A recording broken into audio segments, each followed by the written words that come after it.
नमस्कार साथियों, स्वागत है आपका हमारे सनातन धर्म चैनल पर। आज हम बात करेंगे कि हनुमान चालीसा की रचना कैसे हुई।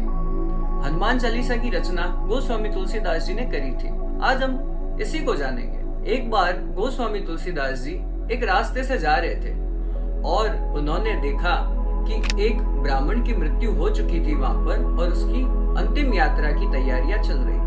इतने में एक स्त्री आती है और वह तुलसीदास जी के चरणों में गिरती है। तुलसीदास जी ने उसको आशीर्वाद दिया, अखंड सौभाग्यवती भव। यह सुनकर वह स्त्री बोली कि मेरे पति की मृत्यु अभी अभी हुई है, तो ऐसा तो हो ही नहीं सकता। तुलसीदास जी ने कहा कि मेरे वचन कभी भी अन्यथा नहीं हो सकते। अगर मैंने कहा है ऐसा तो आप अखंड सौभाग्यवती भव हो।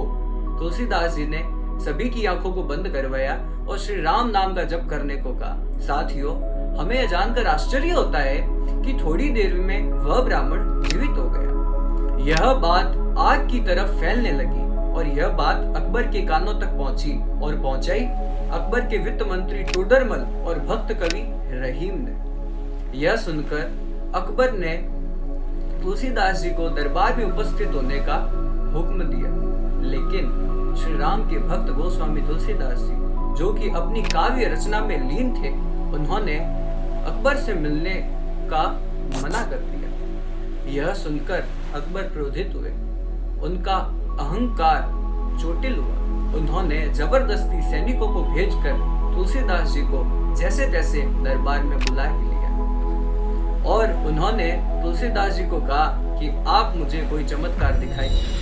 तुलसीदास जी ने ऐसा करने से स्पष्ट मना कर दिया।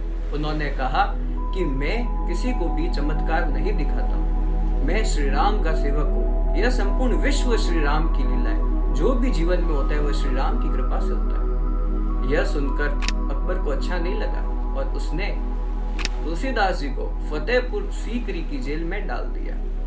वहां तुलसीदास जी ने हनुमान चालीसा की रचना की और उसका 40 दिन तक अनुष्ठान किया। साथियों, यह जानकर आपको आश्चर्य होगा कि 40 दिन का अनुष्ठान समाप्त होते ही फतेहपुर सीकरी में वानरों ने उपद्रव मचा दिया, पूरी नगरी को तबाह कर दिया और मुगल सैनिक असहाय की तरह देखते रहे, वह कुछ नहीं कर पाए। यह बात अकबर को भी पता चली। तब एक वृद्ध हाफिज ने आकर अकबर को कहा कि आपने किसी संत को बंदी बनाया, उसी का यह परिणाम।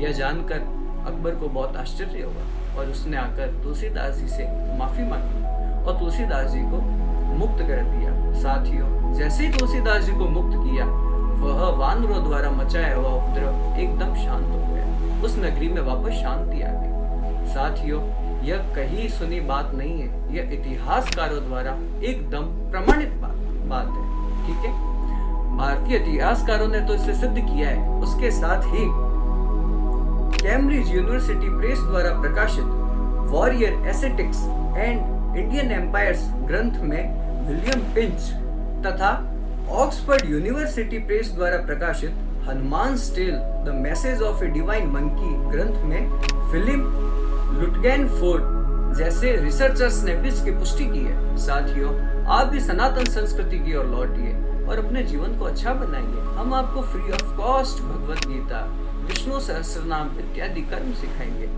धन्यवाद।